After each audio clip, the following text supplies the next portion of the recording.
Let's kick things off with Kash Patel, FBI director and man with resting face. He had a major announcement today. And no, it's not about the Epstein files. Those are still securely firmed inside Mike Johnson's clenched butthole. But it is news that might affect your fantasy lineup. Breaking news of seismic proportions involving the NBA. Chauncey Billups, the head coach for the Portland Trail Blazers, arrested for allegedly participating in rigged poker games run by 4 Italian crime families. Damn. An NBA head coach might have ties to the mafia? Well, I guess that explains the new Portland Trail Blazers assistant coach, Vinny the Clam. I will say the mafia must really be hurting if the biggest NBA name they can get is Chauncey Billups. They couldn't get Shaq? He'll take money for anything. And as bad as it sounds, that's not even the worst NBA scandal that got exposed today. Miami Heat star Terry Rozier was allegedly part of an illegal gambling scheme where gamblers made millions on prop bets. He allegedly was sending information to sports bettors about who was going to play in games, who would be out on injury. And according to one law enforcement source, he begged out of a game early, only about 9 minutes in, faking an injury. And officials say that he profited himself from that. Jesus Christ, Terry. You've made over $160 million in your career. You shouldn't be doing gambling schemes. Leave the schemes for the guys on the bench. They're the ones who need the money.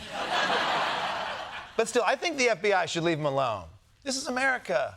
We don't arrest NBA players with gambling problems. We force them to play baseball for a year.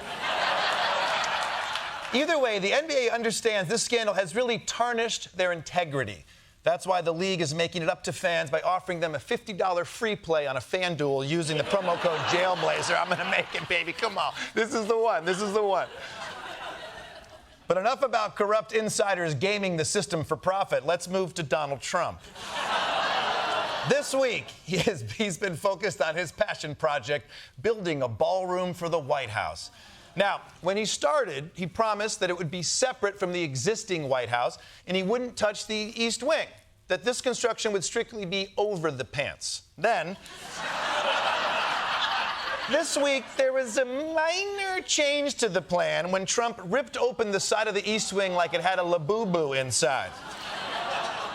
But all right, so maybe a little bit of damage, but I'm sure he'll keep the rest of the historic East Wing intact, right? Right?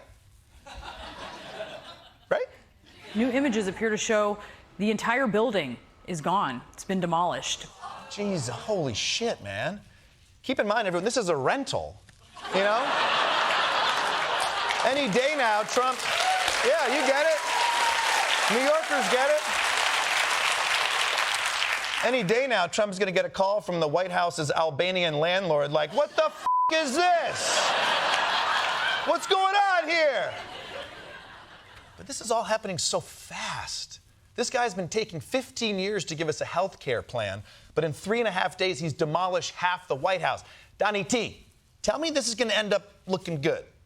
So I thought I'd bring this out because this is going to be probably the finest ballroom ever built, and we're doing it no cost to the country. It's being the money's being put in by me and donors.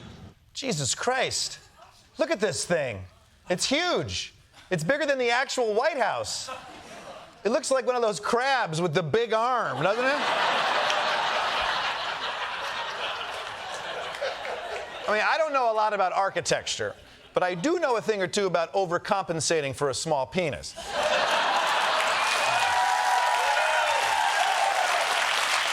By the way, check out this fedora I bought the other day, huh? Pretty cool, right?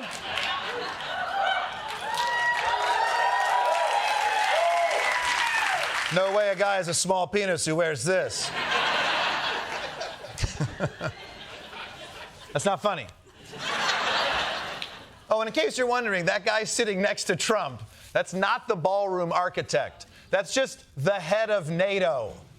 This poor guy's continent is locked in a death match with Russia, and he has to sit there like, yeah, ballroom looks great. I can't wait to tell the front lines about this. I mean, I like how Trump's schedule, it's like a Mad Libs. You're meeting with head of NATO. to discuss ballroom design. Then talking to the Dalai Lama about Arnold Palmer's Now, huge fan of Arnold Palmer's here. Woo! Arnold Palmer's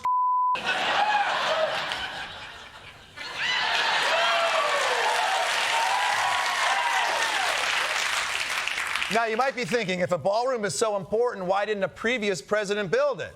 It's because they didn't have the ballroom balls. Administration after administration have publicly and privately spoken about the need for a larger event space. So while many presidents have privately dreamt about this, it's President Trump who is actually doing something about it. Yeah, well, not every president. I don't think FDR was dying for a ballroom where he could show off his dance moves.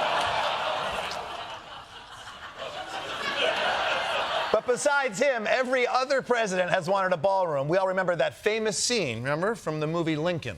Leave the Constitution alone. The peace commissioners appear today or state by worse, state, on the morning. I can't listen to this anymore.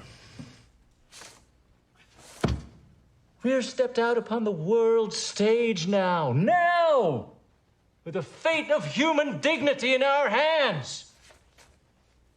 So let's build a fancy ballroom we can dance in. Now! God, what a great documentary, huh? Now, the truth is, I don't really give a shit about a ballroom at the White House. Like, if we're being honest, none of us even knew what was in the East Wing until they started knocking it down 3 days ago. But I do think that this serves as a perfect reminder to never listen to what Trump says and instead look at what he does. Because he says, I won't touch the East Wing, but he does demolish the East Wing. Just like he says he supports free speech, but he does punish anyone who tries to use it. Or like he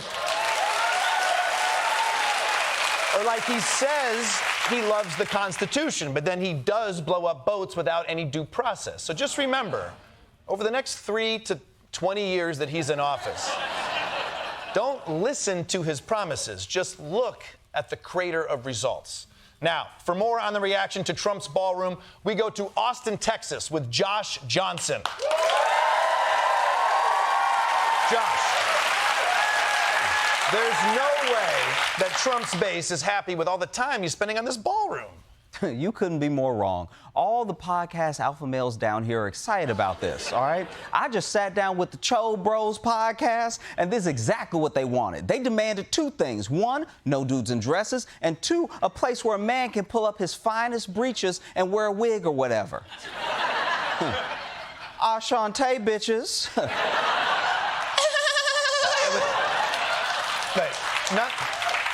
None of this sounds bro-y to me. I mean, I'm kind of a bro myself. I've never wanted to go to a ball.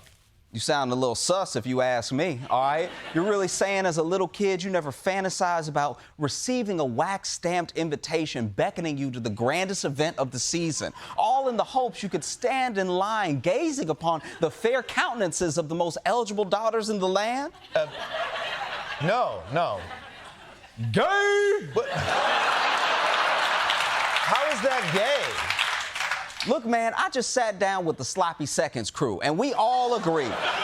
If the thought of tying up a cravat, strapping up your silk garters, and dancing the quadrille so that you can marry into one of the noble houses doesn't excite you, then maybe you just don't got that dog in you, all right? Hell yeah. Me and the Stinky Pinky lads, we can't wait to go down beast mode at a White House ball.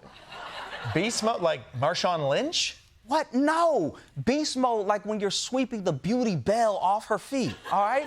You know, with the teapot cheering you on and a little candlestick over there hoping you clap cheeks, all right? The curtains even close themselves because they know you about to get nasty whilst waltzing.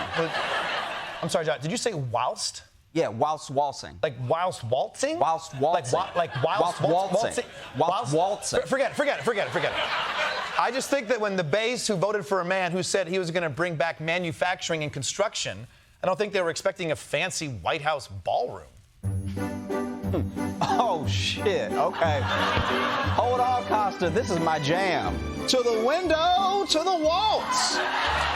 You know, damn, that does look fun. Josh Johnson, everyone.